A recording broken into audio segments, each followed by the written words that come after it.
Okay, this is the critical lap. This is the critical lap. Confirm. Let me alone. I know what to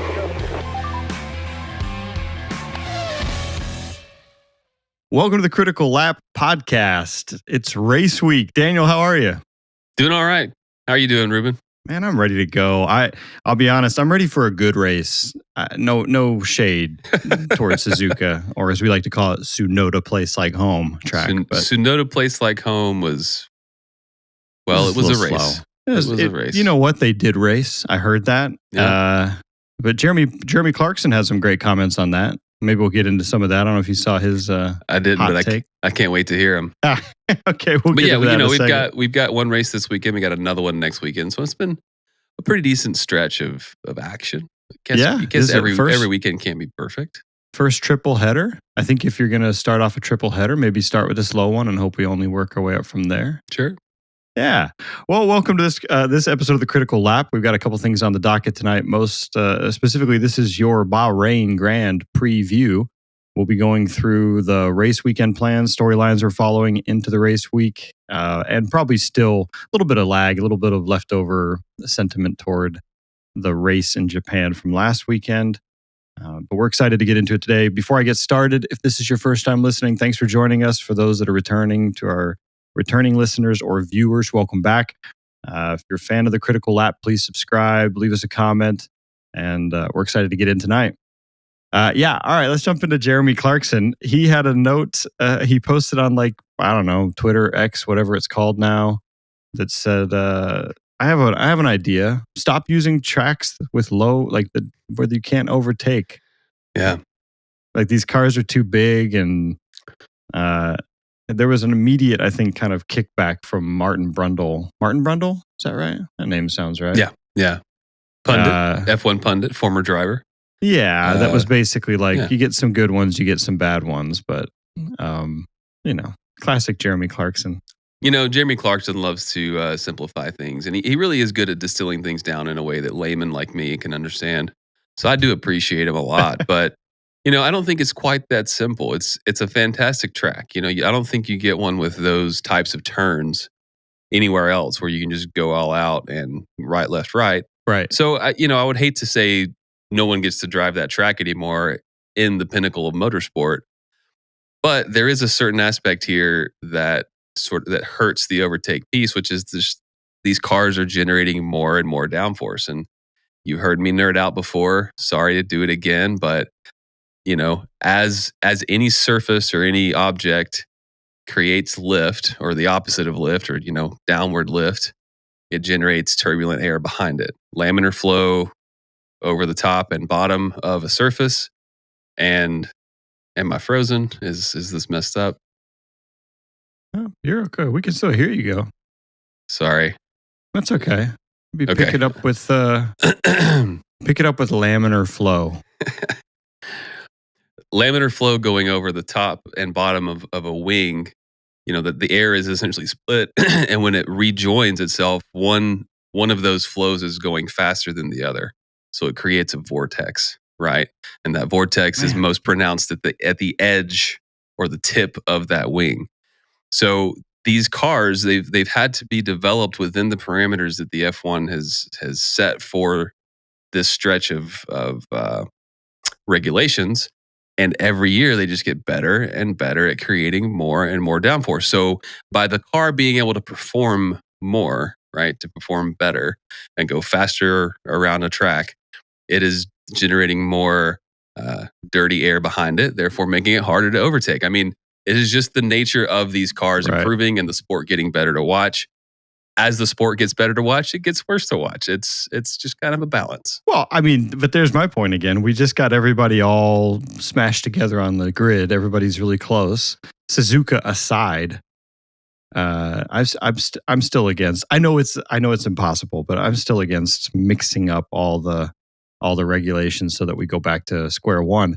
Although other news, I don't know if you saw this week, there is a meeting taking place on Friday to discuss V10s. At least the rumor is there's a meeting taking place in Bahrain on Friday to discuss V10s and the return of the KERS, KERS. I read about it. I know what it means. I wasn't there for the first round of it, so KERS. You'll have to remind me what KERS is. Is that like an addition to the power unit that's like a harvesting mechanism? Oh, or is I'll tell you. And for those Yeah. who can't see me, I just adjusted my glasses in a very nerdy. Listen, Daniel got laminar flow. I get KERS, kinetic energy recovery system. Basically, Right. when you brake, you get energy back. So some discussion around that. Honestly, there's been a lot of news this week about the FIA, a lot of news this week about the president of the FIA. I don't know if you saw the news that came out today. We're recording this on Thursday, Central Time, that the deputy president, Robert Reed, I assume it's pronounced Reed, resigned. And he cited erosion of principles and decisions behind closed doors, like decisions that were being made behind closed doors. Like the decision to bring back V10s? Is that what he's unhappy about?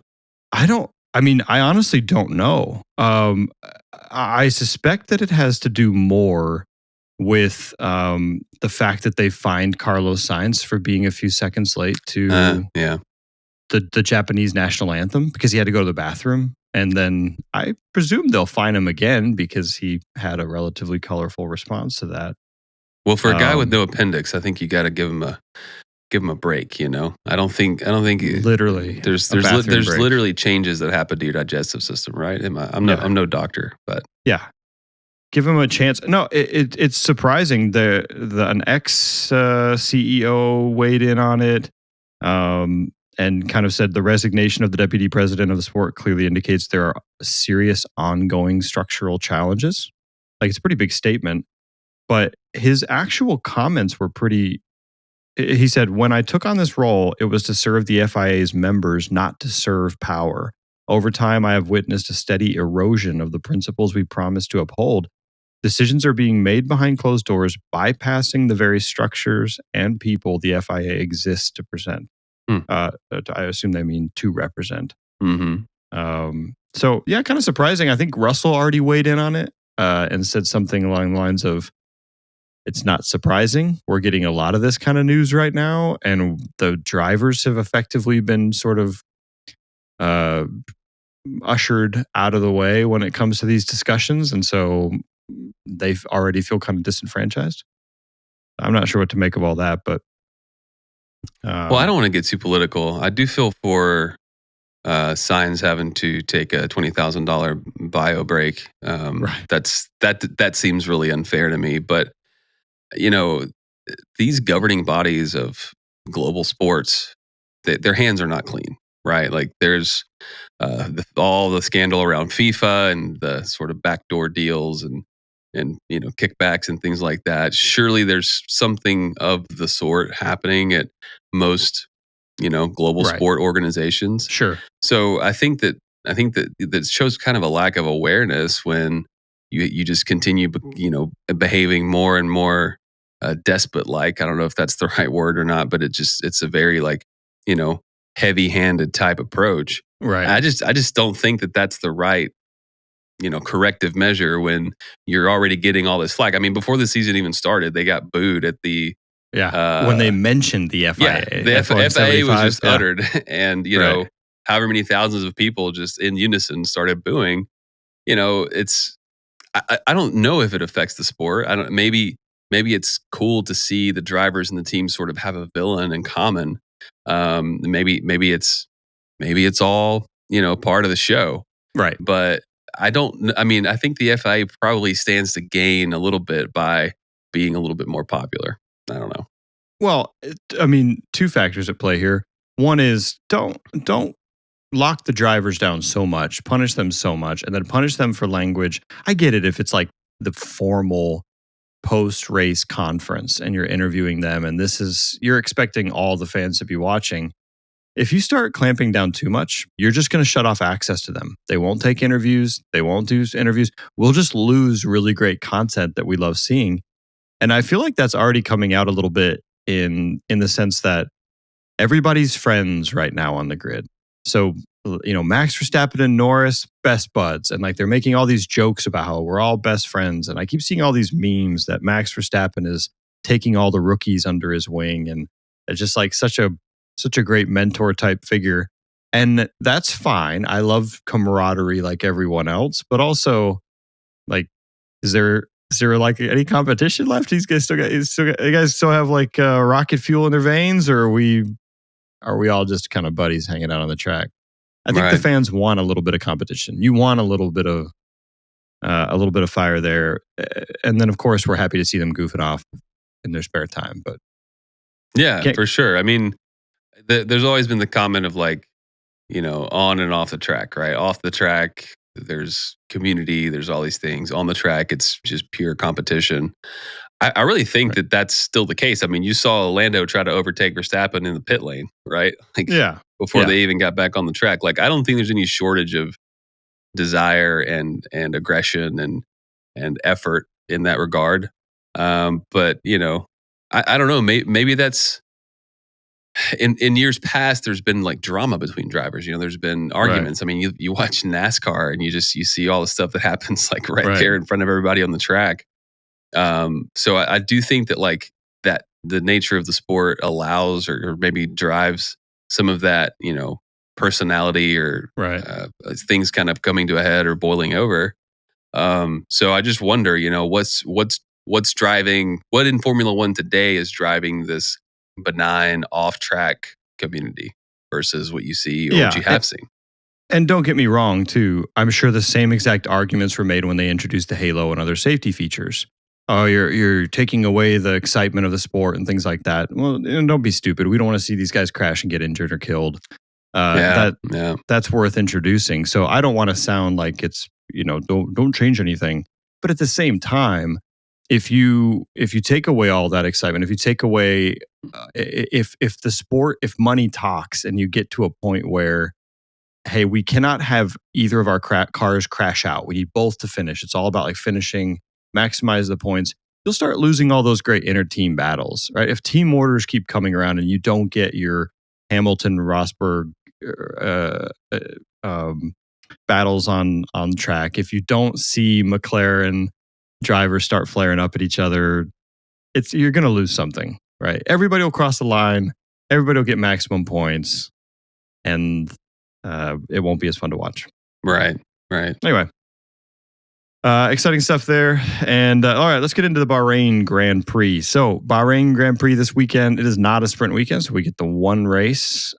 We do actually get the race at a normal time for North Americans and for Europeans. I think 10 a.m. Sunday for Central Time in the U.S., or for those of you in Europe, more like 4 o'clock in the afternoon.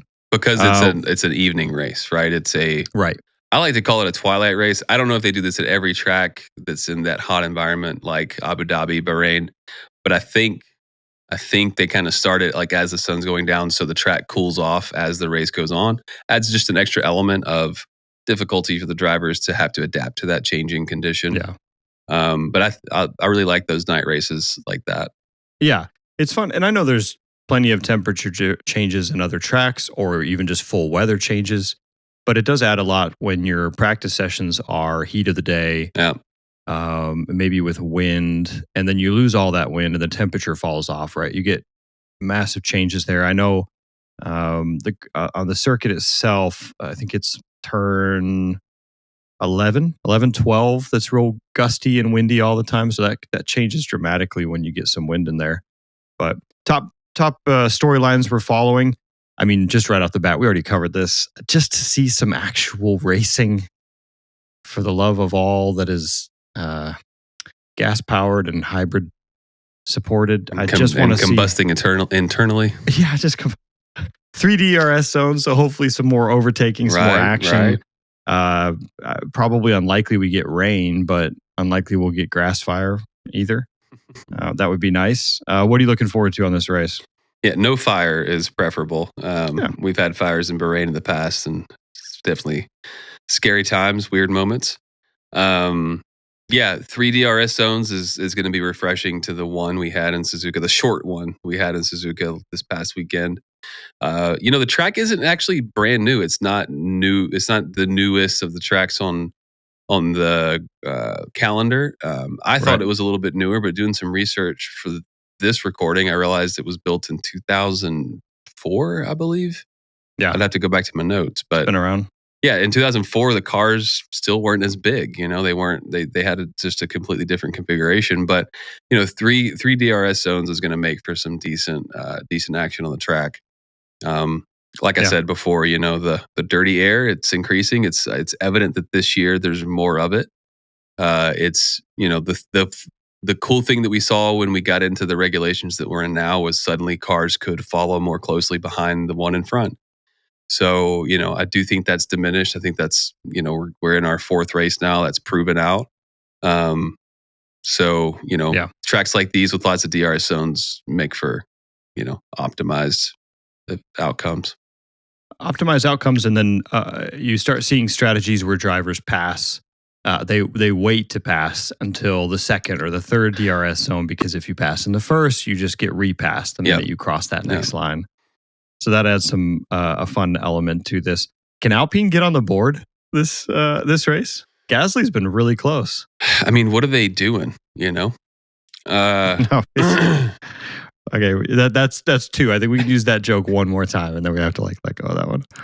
Yeah, Gasly's been 11th, 13th. If you don't count his disqualification, he's been right at that points mark. I would love for them to do it this early in the season, just to say that there are really no bad teams, no bad cars out there. If you can have all 10 teams in the points this early on, I think that says something, right? So hopefully they can continue their competitive streak or their slight improvement. But all the other teams are also really competitive. I mean, they're not everybody can't win. Everybody can't get points. So look for maybe some, heat challenges. Maybe there's some power unit issues this early in the season with the heat that you typically get at Bahrain. Maybe there's some DNFs or just some general issues that Alpine can dodge, and maybe they'll be in that top half. Yeah, I mean, it is possible this season. It seems like they're already close. As much as we made fun of the Japanese Grand Prix for being slow, it was the fourth race winner or third Grand Prix winner in so many races, right? So that it's already a season that's off to a strong start in terms of winners of Grand Prix. Every other team except Alpine with points, and I think Gasly would have had points had he survived the disqualifications in China. But it'd be exciting to see them all get on the board.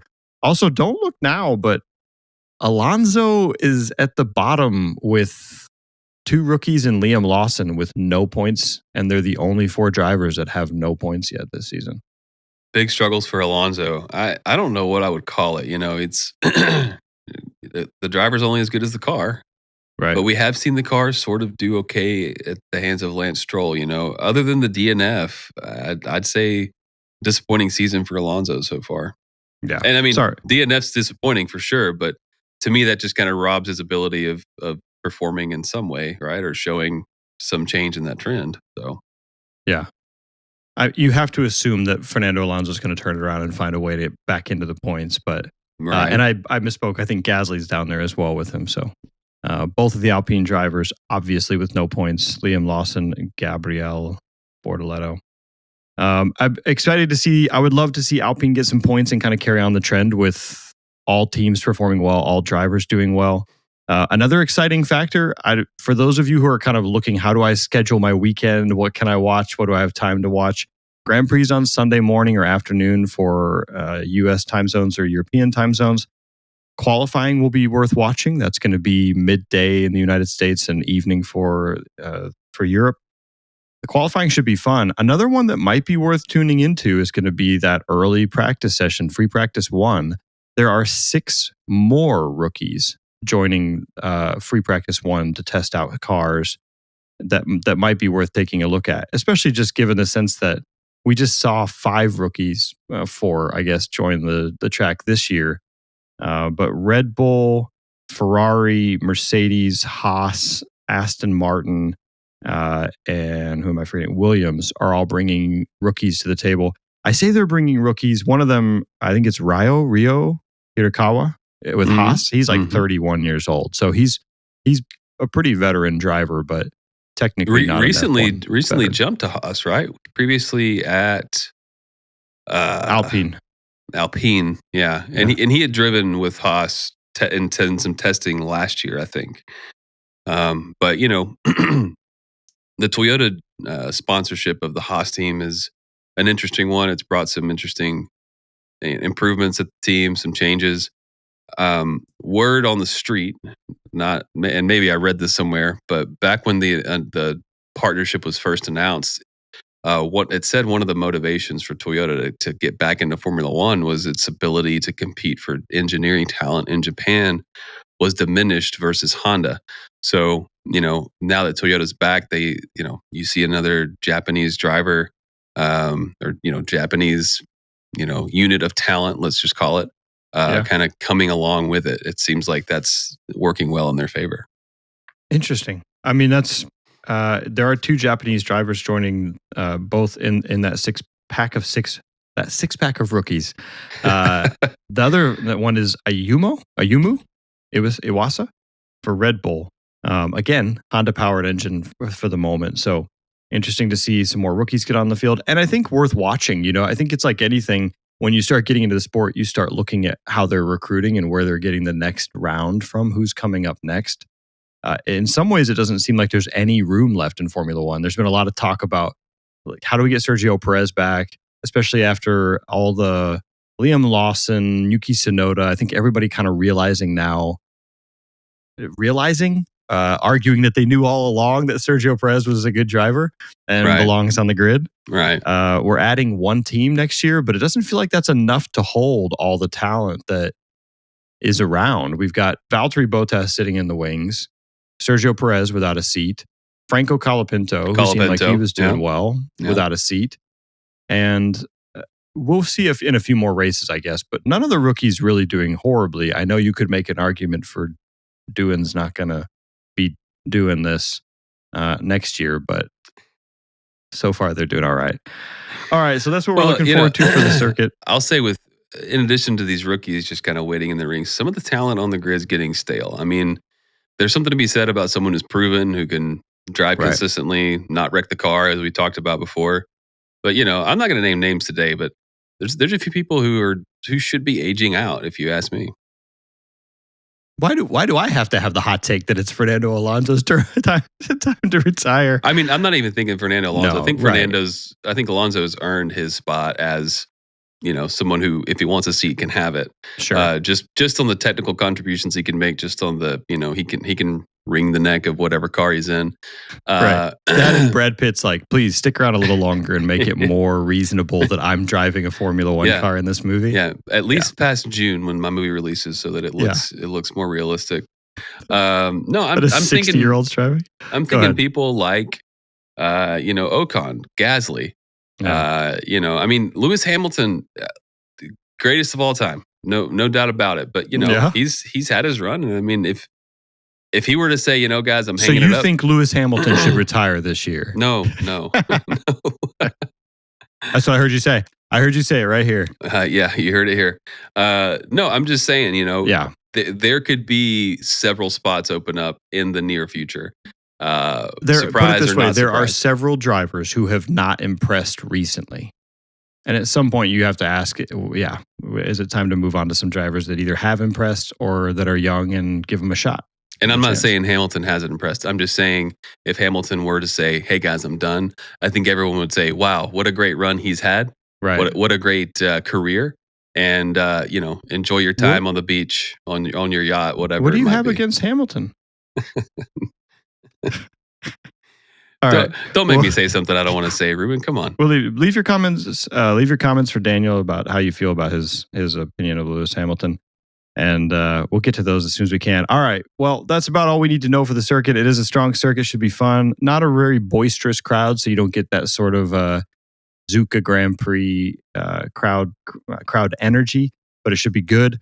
Daniel, you got any nicknames for this one? I was struggling to come up with a good nickname for this one. It's hard to think of anything. I mean, it's a desert race. It's a nighttime race. The circuit, it does maybe look like a croissant or a crab, or I don't know, but a box that got stepped on. Yeah. But you can't say Bahrain and not think about a certain song about maybe a lady named Barbara. I don't know. Barbara. You talking about Babs? Yeah. Barb? Bahrain. Yeah. Bahrain. How many bars is that? We'll write that out. Bahrain. I think that's what we should call the track. Bahrain. Bahrain. And maybe it's just a little foreshadowing of maybe a good performance from Hadjar or Lawson. Bahrain. I actually really like Bahrain. Okay. Yeah. Bahrain. Again, I had a really annoying long one, but we haven't had a Spanish Grand Prix, and it was going to be the rain in Spain falls rarely in Bahrain, but very rarely. We didn't get any rain. Yeah, we didn't get any rain in Japan. It kind of ruined that one. All right. Well, good. Let's do some quick reactions. Daniel, I'm going to fire one right at you. Let's have it. Do we get our fourth Grand Prix winner? Do we get our fourth Grand Prix winner at the Bahrain Grand Prix? Depends. Are we counting sprint races in this? No, if we were, I'd say fifth. Right. Okay. Right. Right. So I'll tell you what. We let have me had rephrase that variety. Yeah. Do we get our fourth Grand Prix winner or our fifth race winner of the 2025 season at the Bahrain Grand Prix? So a bit of a split answer because Lewis Hamilton is the winningest driver around Bahrain and the winningest constructor around Bahrain. Sure, but you said Ferrari. He was washed up and ready to retire. He's a has-been. Yeah. You know, I can't keep saying this. I got to disclaim. I got to put a disclaimer on all this, guys. No, you said it. You don't like Hamilton and you're ready for him to retire. I think, it would be interesting to see the winningest driver at this circuit combined with the winningest constructor at the circuit take the podium, make it the fourth different driver to win a Grand Prix this year. I think it might be a little bit boring to see Lewis Hamilton on the podium or, at the top of the podium just because he's won it so many times in Bahrain and he's already won a sprint race this year. So he's had some good success. And we could talk about him a little bit, as a forecast to this weekend. He's had a low riding car, which he likes in China, which got him disqualified. A little too low. Too low. He burned the slidey, sparkly things off the bottom Cops of his. Pulled him over and checked his ground clearance. Yeah. That's right. He got. His window tint was too dark and his ground clearance was too low. The long arm of the law got him. Mm-hmm. So and then we saw some struggles in Suzuka where it's probably because his car is a little too high, right? So if he can figure out the height of his Ferrari setup, then maybe this weekend's a little bit better for Lewis. Okay, all right. So you got to put money on it. Are you going? Yes, we get our fourth Grand Prix winner, fifth race winner of the year. We definitely get a different look on the podium this weekend. Okay, all right, 100%. I love the idea of getting Ferrari on the top step, on the top step for a Grand Prix, just because then we get McLaren, Max Verstappen team, and Ferrari on the board, and if Yuki can get it together, we'll get Red Bull up there too. Right. All right, what do you got for me? I got nothing. That's okay. I'm sorry. I was ready with my speed. Then I'm going to ask you a follow-up. I've got a follow-up for you on the last one. Which gets more attention this weekend? Ferrari bringing new bits to the car, as Charles Leclerc said is going to be happening, or Hamilton's new hairstyle because he's let his hair down? I think it's definitely going to be Hamilton's new hairstyle. Yeah, it's going to be the hairstyle. It's definitely going to be the hairstyle. Yeah, right up until the Ferrari gets the win, and then everybody wants to know what those new bits were. I can't wait to watch the Tech Talk breakdown where I think it's Sam Collins. I always forget that poor guy's name, where he's explaining to us that the minute little tag on the brake duct is going to change everything for Ferrari. Yeah. He does it with some excitement, so it's fun to watch, but I never take it too seriously. Now, if he were to start talking about laminar flow, no, I'm tuning in. Yeah, I'm going to Google that right after this. one last quick reaction for you. I'm loaded with quick reactions for you today. Did you see the news? I guess my question for you is McLaren still mini DRSing? Oh, I didn't see this news. Okay. All right. So this is not a quick reaction then. This is just one thing to keep your eye on. There's been a lot of talk recently with people showing images of that rear wing, and it's a little less prominent on some of those straights. So interesting that you say that they're being accused of something like this again. is that because they think, well, the regs have changed, but now there's still some leeway Some room within those regs. So, we already proved that we weren't really going to get in trouble for it with it last year. Right. But we reverted back to the normal or back to the previous setup or design. I mean, yeah, McLaren's already said that their wing follows the standards. Yeah. So if anything, I'm curious to see whether the FIA is kicking themselves because they somehow missed another loophole. Sure. But hey, if you're not mini DRSing, are you even trying? Are you even trying? If you don't go for a gap in your rear wing that creates itself under laminar flow, did I use it right? Laminar flow. You don't. What are you even doing? I do have a quick reaction for you, Rube. All right, hit me. How much of an impact do you think the tariffs will have on Formula One? Well, that's all of our time tonight. We're glad you joined us on the Critical Lap. Jeez, I'm not answering a tariff question. Oh man, I'll tell you what. Let me noodle on that one. I think it's going to have an impact for sure. And the impact is going to be something that's very difficult to see. Will require a lot of analysis.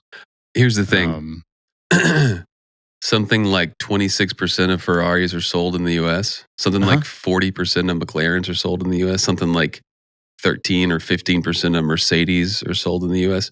So what happens to the U.S. Formula One market? What happens to the U.S.? What happens to the desire of these constructors to race in the U.S. or to even care about the U.S. anymore if they're going to lose market share because of tariffs? That's the question in my mind. Man, bring in the hard-hitting one. Good grief. When I said ask me a quick reaction, I just like, wow. No, I love the question. It's great. I'm excited to see what our listeners have in the comment section on this one. Be kind. Just remember, Daniel and I are here to talk about Formula One. We have no stock in what's going on, potentially on the world politics scale. But I think that's it. So buckle up, everybody. We got another Grand Prix weekend coming. Please let us know in the comments who your podium picks are, what you see coming, and how you see the impact of the tariffs on the Formula One scene in the United States. If you're loving the critical lap, please make sure to subscribe, leave us a comment. And thanks as always to the legendary, the infamous producer on the pit wall, Chris P. Thank you very much. Yeah. I don't know that was right. All right, we'll see you next time. Thanks for joining us.